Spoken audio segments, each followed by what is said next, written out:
Hello everybody, today is March 31st, 2023. This is my experience investing $1 a day in 10 different cryptocurrencies, $1 a day in 55 different dividend stocks. You can see right here the start of the day, and it's actually shot way up. We can look at the week, and we can actually see that it's been steadily climbing back up. We can look at the 1 month period, we can see that it was down. It hasn't reached the same as a 1 month period, but it went down and now it's coming back up. We can look over here at the 3 month period. You can see right here January 6, 2023 is the first time investing in my life.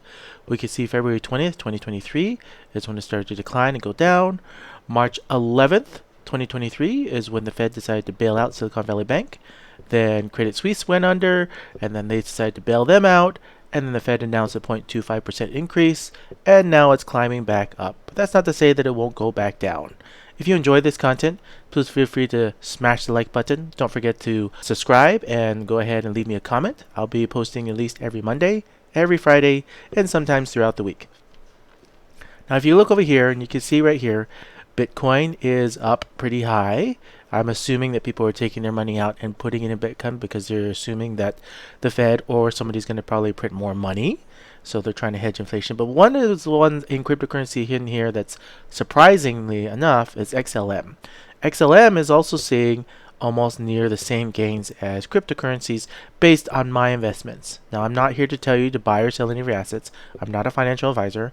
I'm just here just showing you my own experience as I'm investing $1 a day in each of 10 different cryptocurrencies and $1 a day in each of 55 different dividend stocks, and you can see how it goes up.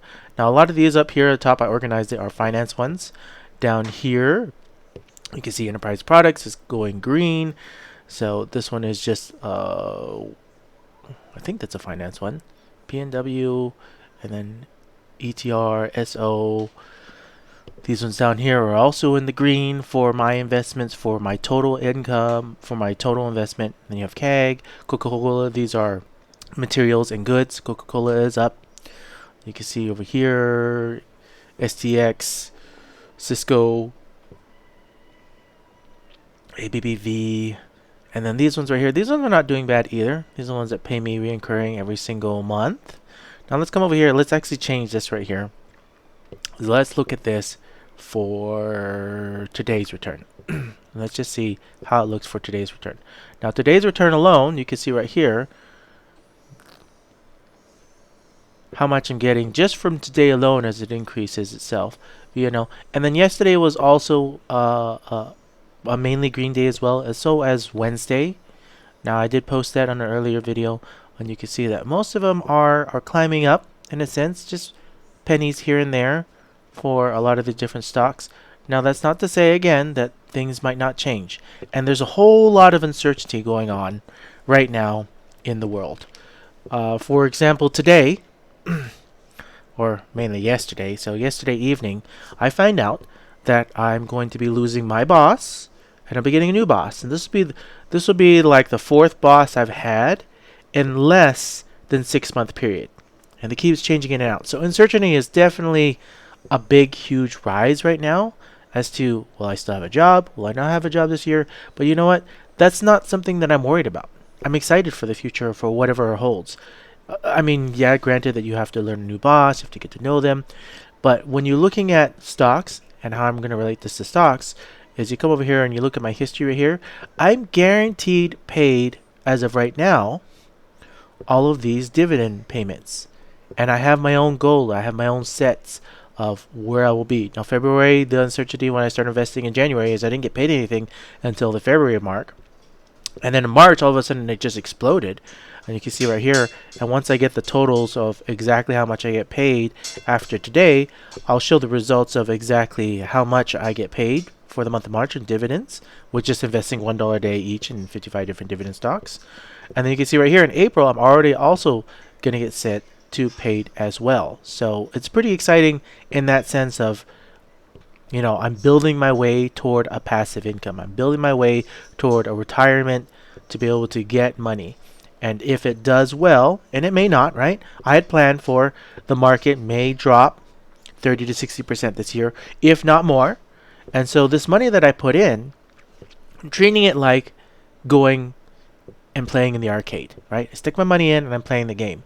And the nice thing about that is I'm not fearful for all the money that I put in. It's in there, so it's in there to stay. It's in there to stay, to play and win raffle tickets and turn them into prizes. Now the nice thing here is cryptocurrency as of right now is shooting up because I believe people are taking their money and putting it in other places because they're fearful of what's happening. Maybe they'll pull it out. Maybe they won't. I'm not worried about what the market's doing there. And it's nice to see dividend stocks going up as I'm investing. It's not at the bottom. I don't believe we're at the bottom, not even close. The Fed still has to raise interest rates. They promised to raise interest rates. Inflation is still high. Inflation has to come down. So things are definitely going to change in the more negative. But you know what? I'm not afraid to jump in. If you're too afraid to start, you'll never start and you'll never get in. And it's the same thing with me losing my boss. Yes, I have to go talk with my new boss. Yes, I have to prove myself again and make myself more valuable to him and to the team, or whatever team I get put on, or whatever change is going to happen. Yes, I may possibly lose my job, but I have lots of skills to pick up to do something different as long as opportunity arises and comes. And so I build those relationships with other people. And the same thing is for companies. When you look at each of these companies as a person or as a thing, as an individual, and you did your research, okay, you have to do your own research on if you plan to ever invest in cryptocurrencies, if you plan to ever invest in stocks, you have to build those relationships with those people. And yes, their boss or their coworker, they may get fired, laid off. The company may go under. But you have these other relationships with these other friends and these other people to build upon to grow further.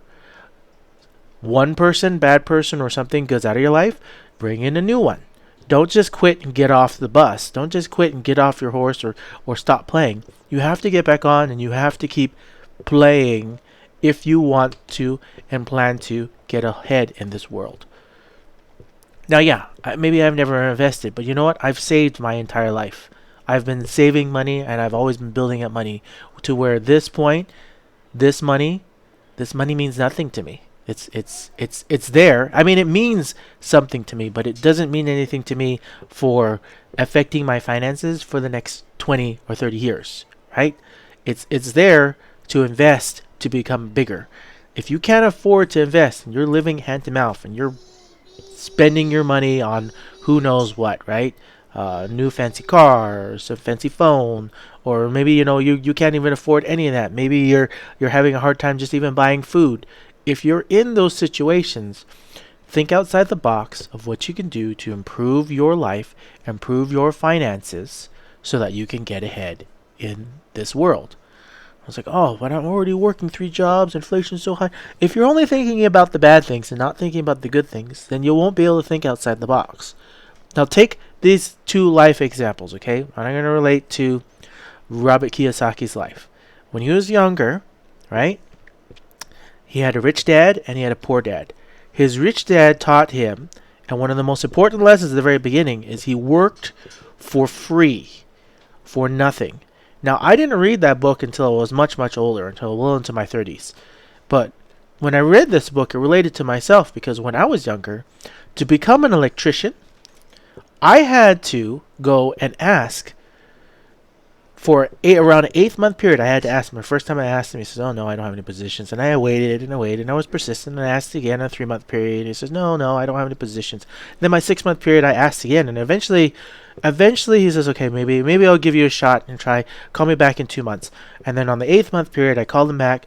He says, okay, we'll give you a shot for a week, basically. When you're working in construction, you're working in the field, you got 1 week chance. I went in, worked as hard as I could. I knew nothing as an electrician. I worked as hard as I could. My first week, he gave me a raise.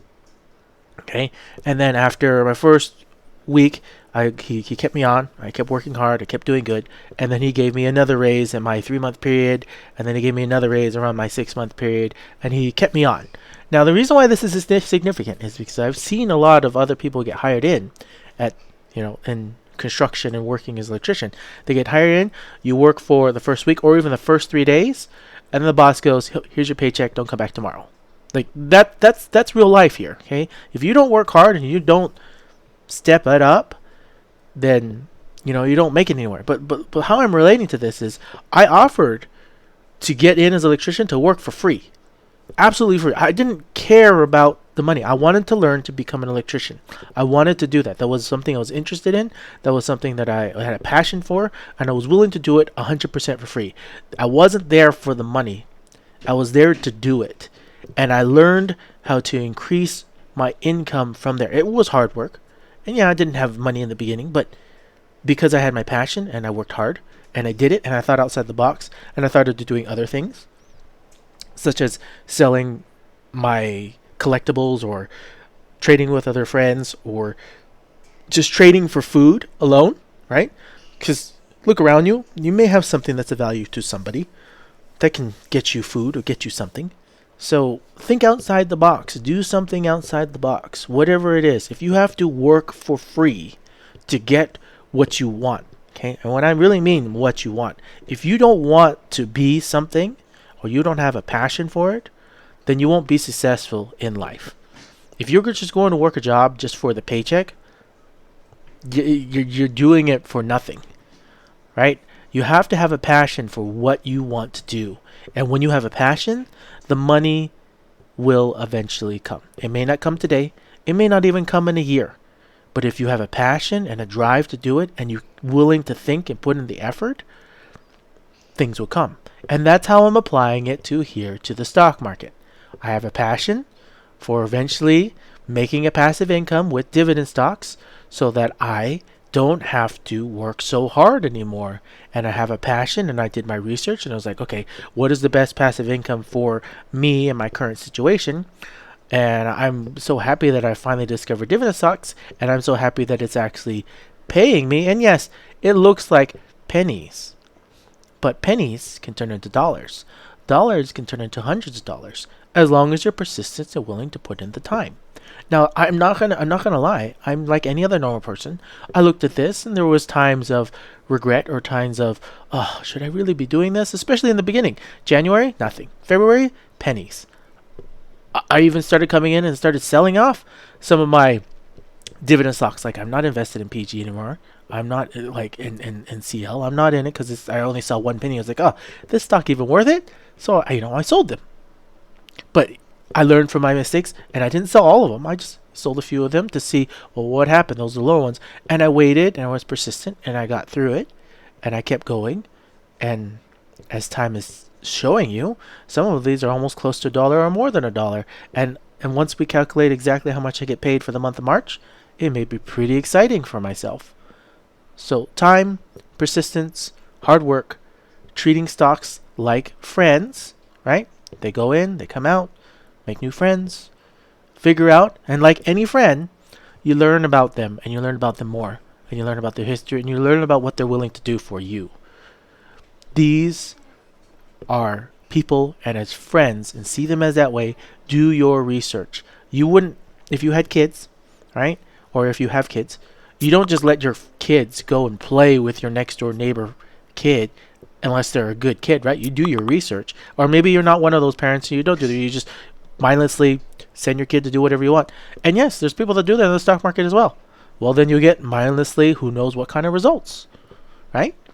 Or maybe you go to work and you have coworkers and you make mindlessly, you don't even know or do any research on your coworkers. And all of a sudden your coworker goes and they backstab you in the back and they do something mean to you. Well, you didn't do your research. Do your research.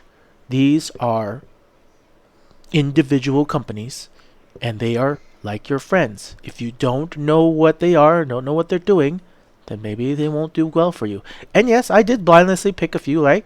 Because I don't see myself still investing in AAVE and comp, but maybe I'm just going to let it sit there and, let it go. I'm not investing more of my money in AAVE and or in comp as of right now. And I'm waiting for them to just turn positive. And once they turn positive, if they ever do, maybe they'll stay in negative, then I'll sell them off. But there's you got to look at this double-sided. Even though they're in the negative, I see this as the opportunity to get tax loss harvesting. I can still sell it and offset my balances or my income from dividend stocks. So there's still a good side to, even if it doesn't make a positive return in this year or whenever I plan to actually get rid of them. If you enjoyed this content and if you stayed this long, thank you so much. Feel free to leave me a comment. Tell me what you like. Tell me what you don't like. Tell me how I can improve. I'm happy to hear from you. Go ahead and smash the like button. Don't forget to subscribe. If you want to come back here at least, once a week or twice a week, come back every Monday, come back every Friday. I'll be happy to hear from you. Thank you again so much. You all have a wonderful rest of your day.